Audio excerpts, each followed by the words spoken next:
আমি নিজের কিছু বদভ্যাস ছাড়তে চাই যা অনেক লম্বা সময় গড়ে উঠেছে, যেমন অতিরিক্ত ফিকশনাল বই পড়া, মুভি দেখা ইত্যাদি। মাঝে মাঝে মনে হয় আমার মানসিকতা বিকৃত হয়ে গেছে, আগে যে স্মরণশক্তি ছিল তা নেই, মনোযোগ থাকে না, বিনা কারণে রাগ ওঠে। প্রোক্রাস্টিনেশন, সময়ের কাজ সময়ে না করা ও ডিপ্রেশনে ভুগছি। কিভাবে এসব থেকে পরিত্রাণ পেতে পারি? আধুনিক পৃথিবীর বেশিরভাগ মানুষ এই রোগে আক্রান্ত। যে ভাই প্রশ্ন করেছেন তিনি হয়তো নিজের কথা বলেছেন, বাকি হাকিকত হলো, বাস্তবতা হলো আধুনিক পৃথিবীর উল্লেখযোগ্য সংখ্যক, বরং বলা যায় নির্দ্বিধায় বেশিরভাগ মানুষ এই বিপদে আজ আক্রান্ত।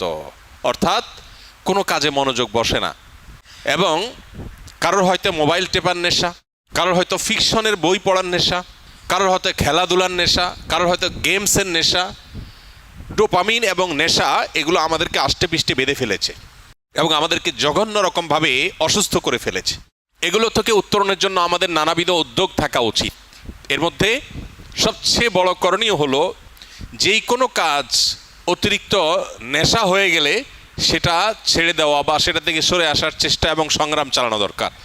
সবচেয়ে বড় কথা হলো একজন ইমানদার একটা সুনির্দিষ্ট রুটিন, যেটা খুবই প্রোডাক্টিভ হবে, তার জীবনের বারাকা আসবে, এরকম একটা রুটিন সুন্নাহর সাথে, কোরআন এবং হাদিসের সাথে মিল রেখে তিনি নিজের জন্য যে করবেন এবং সেটার উপর আমল করবেন।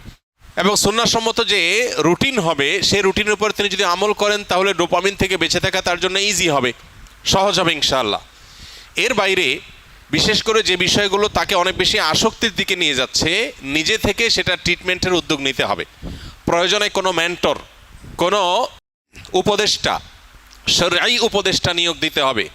নিয়োগ দেওয়া মানে বেতনভিত্তিক নিয়োগের কথা না, মানে কাউকে ফিক্স করা উচিত যে আপনি আমাকে গাইড করেন, যিনি কোরআন এবং হাদিসের আলোকে বিচক্ষণতার সাথে আমাকে গাইড করতে পারবেন। তাহলে সেক্ষেত্রে এই গাইডলাইনগুলো মানুষকে অনেক সময় হেল্প করে, নিজেরটা নিজে অনেক সময় করে উঠতে পারে না। সবচেয়ে বড় কথা হলো এবং সর্বশেষ কথা হলো আল্লাহ রাব্বুল আলামিনের কাছে আমাদের কায়মনো বাক্যে দোয়া করা দরকার, আল্লাহ যেন আমাদেরকে নেশাগুলো থেকে বেঁচে থাকার তৌফিক দান করেন। আমাদের টিনেজাররা, উঠতি বয়সের তরুণরা, এমন ছেলে মেয়ে খুঁজে পাওয়া এখন কঠিন যার ভেতরে কোনো নেশা নাই। প্রত্যেকে নানান নেশায়, নানান রকমের বদভ্যাসে আজ আক্রান্ত হয়ে গেছে। আধুনিক পৃথিবীর যে সমস্ত মায়াজাল আছে এগুলো থেকে কে কতটা দূরে থাকতে পারছেন, স্মার্টফোন থেকে, সোশ্যাল মিডিয়া থেকে কে কতটা দূরে থাকতে পারছেন, এটার উপরে অনেকখানি নির্ভর করে আজকালকার যে সমস্ত ডোপামিন, যে সমস্ত আসক্তির বিষয়গুলো ছড়িয়ে ছিটিয়ে আছে, এগুলো থেকে বেঁচে থাকাটা। এজন্য মোবাইল ব্যবহার করলেও সেটা লিমিটেড টাইমে ব্যবহার করা উচিত। সোশ্যাল মিডিয়ার ব্যবহার করতে হলেও নির্দিষ্ট সময়, আজকাল অনেক অ্যাপ আছে যে নির্দিষ্ট সময়ের পর এটা লক হয়ে যাবে, সেগুলো ডাউনলোড করে আপনি লক করে ফেলেন। নিজের ব্যাপারে নিজের বিভিন্ন রকম বাইন্ডিংস আনেন। এটা ছাড়া আমরা কেউ আসলে রক্ষা পাবো না। আখেরাত তো শেষই, দুনিয়াও বরবাদ হয়ে যাচ্ছে। ঘরে ঘরে ডিপ্রেশন। বিশ্ব স্বাস্থ্য সংস্থার জরিপ বলছে 2030-এর পর গোটা পৃথিবীতে সবচেয়ে বেশি পরিমাণে যে রোগ ছড়িয়ে পড়বে, বেশি পরিমাণে যে রোগের রোগী গোটা পৃথিবীতে পাওয়া যাবে, সে রোগটার নাম হলো ডিপ্রেশন। আমরা একদিকে দেখতে পাচ্ছি সুখের উপকরণ, নানাবিধ উপকরণ সুখের, এগুলো দিন দিন বাড়ছে। আবার অপর দিকে দেখতে পাচ্ছি পৃথিবীতে দুঃখী মানুষের সংখ্যা, ডিপ্রেসড মানুষের সংখ্যা, পেরেশান মানুষের সংখ্যা, পরিমাণ দিন দিন বাড়ছে। একদিকে আমরা দেখতে পাচ্ছি একটা চিত্র, সিনারিও, যে সুখের বিভিন্ন আইটেমগুলো বাড়ছে, কতভাবে মানুষকে সুখ দেওয়া যায়, দুনিয়াটাকে জান্নাত বানানোর বা একটা দামি জান্নাত বানানোর একটা চেষ্টা, কসরত আমরা একদিকে দেখতে পাই, যে কোনো ত্রুটি, কোনো কষ্ট যেন না হয় মানুষের, সব স্মুথ। এটা একটা সিনারিও। আর আরেকটা সিনারিও হলো প্রত্যেকটা ঘরে ঘরে, বড়রা তো আর বড়রা, মানব ইতিহাসে কখনো বাচ্চারা যেখানে ডিপ্রেসড এরকম ছিল না, এখন ঘরে ঘরে যত আধুনিক, যত উন্নত, যত অগ্রসর, তত বেশি বাচ্চাদের মধ্যেও ডিপ্রেশন বেশি পাওয়া যাচ্ছে, আত্মহত্যার প্রবণতা বাড়ছে। এটা আমাদেরকে বার্তা দেয় জাগতিক এই সমস্ত উন্নতি অগ্রগতির কোনো টুলস মানুষকে সুখী করতে পারে না। আল্লাহ বিজিক্রিল্লাহি তাতমাইন্নুল কুলুব, ঈমান এবং নেকামল ছাড়া, আল্লাহর কাছে আত্মসমর্পণ করা ছাড়া পৃথিবী সুখী হতে পারে না। মানুষ বহু কিছুকে ট্রায়াল করবে, কিন্তু তাকে ব্যাক করতে হবে দিন শেষে ইসলামের দিকে। আল্লাহ তাআলা আমাদেরকে বুঝার তৌফিক দান করুন। নামাজে দাঁড়ালে মাথায় অনেক উল্টাপাল্টা বাজে চিন্তা আসে, যা অন্য সময় মনে পড়ে না। নামাজে মনে স্থির করতে পারি না। অনেক সময় মনে হয় আমার ভেতরেই কোনো এক অস্তিত্ব আমাকে নামাজে মনোযোগী হতে দেয় না। আমি চাই সে অস্তিত্ব যেন না থাকে। কিভাবে সম্ভব? ভাই, নামাজের মধ্যে যখন দাঁড়ান এবং এরকম যখন পরিস্থিতি তৈরি হয়, তখন তো বোঝাই যায় যে শয়তান এখানে কাজ করছে। অন্য কোনো সময় মনের ভিতরে এত ওয়াসওয়াসা আসে না, অন্য কোনো কাজের প্রতি এত অনীহা আসে না, নামাজে কেন আসে? তাহলে বুঝতে হবে যে এখানে শয়তান অ্যাক্টিভ হয়ে গেছে। একজন ইমানদার এই ধরনের পরিস্থিতিতে আল্লাহর প্রতি ইমান তার আরও বেড়ে যাবে। এক সাহাবী এসে জিজ্ঞাসা করেছিলেন, ইয়া রাসূলুল্লাহ, আল্লাহ সম্পর্কে আমার মনের মধ্যে বাজে চিন্তা আসে, আমার পেরেশান হয়। তখন নবী করিম সাল্লাল্লাহু আলাইহি সাল্লাম বলেছেন, যাকা নাফসুল ঈমান, এটাই তো ঈমান।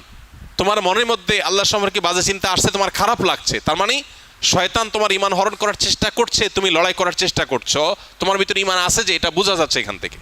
তো নামাজের মধ্যে বাজে চিন্তা আসাটা, কোরআন যে প্রতি পাতায় পাতায় শয়তানের অস্তিত্বের ব্যাপারে আমাদেরকে সতর্ক করেছে। আল্লাহ যে বলেছেন আমাদেরকে যে ফাত্তাখিযুহু আদুওয়া, শয়তান তোমাদের শত্রু, তাকে শত্রু হিসাবে গ্রহণ করো। আল্লাহ যে বলেছেন আদু মুবিন, সুস্পষ্ট শত্রু, যার শত্রুতা আমরা অনুভব করতে পারি, নামাজের আলী টের পাই যে সে অ্যাক্টিভ হয়ে গেছে, কাজ শুরু করে দিস। তাহলে আল্লাহর প্রতি ঈমান আরো বেড়ে যাবে এবং শত্রুতা থেকে বাঁচার জন্য আল্লাহর কাছে আশ্রয় আরো বেশি মনে মনে কামনা করব ইনশাআল্লাহ বিদিনিল্লাহ। এর মাধ্যমে আল্লাহ তাআলা আমাদেরকে হেফাজত করবেন। এরপরে যদি ইচ্ছার বাইরে কারো মনের মধ্যে এরকম কিছু চলে আসে যেটা তার নিয়ন্ত্রণে না, সে চেষ্টা করবে সরায় আনার জন্য। এটুকু হলে ইচ্ছার বাইরে যেটুকু মন নামাজের বাইরে চলে গেছে, এর কারণে গুনাহ হবে না। আর আল্লাহ সম্পর্কে বাজে চিন্তা, এটা এখন ঘরে ঘরে জনে জনে শত শত হাজারো মানুষ আমাদের কাছে কাগজ লিখে দেন যে আল্লাহ সম্পর্কে বাজে চিন্তা আসছে। যে পরিমাণ শিরক হয়, যে পরিমাণ শয়তান অ্যাক্টিভ হওয়ার মতো কার্যক্রম আমাদের সমাজের চতুর্পাশে হতে থাকে, এর দ্বারা আমরা প্রভাবিত হই, যার ফলশ্রুতিতে আমাদের ঈমান হরণ করবার প্রতিনিয়ত চেষ্টা করে শয়তান এবং তার দোসররা। এই জন্য আল্লাহ তাআলার কাছে পানা চাইতে হবে। বিশেষ করে এই ধরনের চিন্তা যখন আসে, নবী সাল্লাল্লাহু আলাইহি ওয়াসাল্লাম শিখিয়েছেন বাম দিকে 3 বার প্রতীকী থুতু, মানে সুয়ের আগার মতো ফোঁটা মতো এরকম থুতু 3 বার বাম দিকে ফেলা, এবং সেই সাথে আউযু বিল্লাহি মিনাশ শাইতানির রাজিম, শয়তান থেকে আল্লাহর পানা চাওয়া, এবং আমানতু বিল্লাহি ওয়া রাসূলিহি, এভাবে পাঠ করা। এগুলোর মাধ্যমে ইনশাআল্লাহ শয়তানের ওয়াসওয়াসা থেকে মুক্তি লাভ করা যাবে।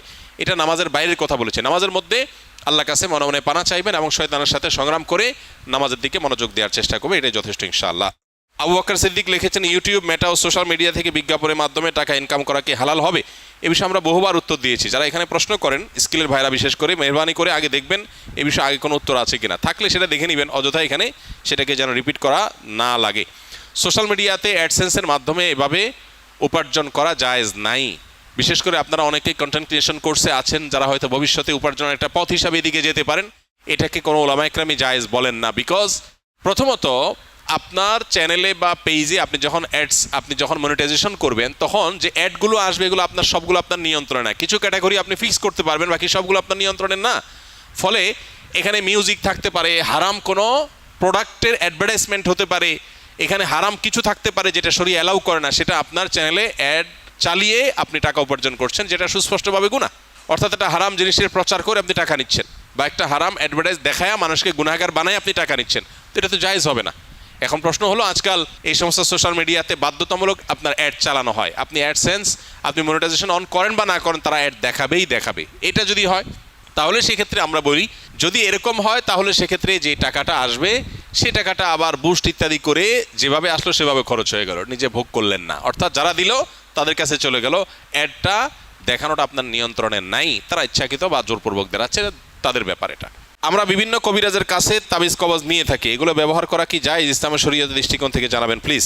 প্রথম কথা হলো যে নবী করিম সাল্লাল্লাহু আলাইহি সাল্লামের এক্ষেত্রে চিকিৎসার পদ্ধতি ছিল হলো ঝাড়ফুঁক, তিনি ঝাড়ফুঁক দিতেন। অতএব ঝাড়ফুঁক দেওয়ার এই আমলটা আমাদের করা দরকার এবং এই অভ্যাসটা বাড়ানো দরকার। সাহাবীদের মধ্যে কেউ কেউ সূরা ফাতিহা লিখে ঝুলিয়ে রেখেছেন, এটি সাব্যস্ত হয়। এই জন্য অনেক উলামা ইকরাম বলেন, শেফার নিয়তে বিশেষ করে বাচ্চারা যারা পড়তে পারে না, এদেরকে যদি কোরআনের কোনো আয়াত, হাদিসে বর্ণিত কোনো দোয়া লিখে ঝুলিয়ে দেওয়া হয় সেটা জায়েজ আছে। বাকি হাদিসে যে মান আল্লাকা তামিমাতান ফাকাদ আশরাকা রয়েছে, যে ব্যক্তি তামিমা ঝুলালো, মাদুলি ঝুলালো, সে শিরক করলো। এখানে এই শ্রেণীর ওলামা ইকরামের মত হলো, এই হাদিসের দ্বারায় বিভিন্ন প্রতিমাদের নামে যে তামিমা ঝোলানো হতো বা তামিমাকে আলাদা কোনো প্রভাবশালী মনে করে তামিমা বা মাদুলি ঝুলানো হতো, সেটার কথা বলা হয়েছে। যদি কেউ কোরআনে কারিমের আয়াত পড়ে ঝাড়ফুঁক দেয়, সেটা হবে সরাসরি সুন্নাহ। নবী করিম সাল্লাল্লাহু আলাইহি সাল্লাম কখনো তাবিজ দেন নাই, ব্যবহারও করেন নাই, দিতে বলেনও নাই। তবে তিনি যেটা করেছেন সেটা হলো কি, পানি বা তেল বা শরীরে বিভিন্ন বস্তুতে দোয়া পড়ে, দুরুদ পড়ে, কালাম পড়ে আল্লাহর ফু দিয়েছেন, এটাকে ঝাড়ফুঁক বলা হয়। এটা হলো সুন্নাহ। আর বাকি কোরআনে কারিমের আয়াত এবং কোরআন হাদিস বর্ণিত দোয়া দিয়ে যদি শুধুমাত্র তাবিজ ঝুলানো হয়, যারা পড়তে পারে না, অসুবিধা হয়, তাহলে সেক্ষেত্রে এটাকে ওলামা ইকরাম জায়েজ বলেছেন। অনেক ওলামা ইকরাম জেনারেলি সব ধরনের তামিমাকেই নাজায়েজ বা নিষেধ বলেন। তবে নিরাপদ হলো সুন্নাতে থাকা, অর্থাৎ ঝাড়ফুঁকের মধ্যেই থাকা। বাকি তাবিজ কবজে আজকাল দেখা যায় বিভিন্ন নাম্বার লেখা, নাম লেখা, শয়তান টয়তান ইত্যাদি লেখা, এগুলো নাজায়েজের ব্যাপারে কারোর কোনো দ্বিমত বা ভিন্নমত থাকার কোনো কারণ নাই। অনেকে অনেক বিভিন্ন রকমের ওই যে কাঠের গুঁড়ি, চামড়া ইত্যাদি কেটে ঝুলায় রাখে, এটা লাগালে উপকৃত হবে এরকম একটা বিশ্বাস থাকে। এটা বৈজ্ঞানিকভাবে বা অভিজ্ঞতা দ্বারাও প্রমাণিত না, আবার কোরআন হাদিসের আলোকেও প্রমাণিত না। বিধায় এই বিষয়গুলো সন্দেহাতীতভাবে কুসংস্কার।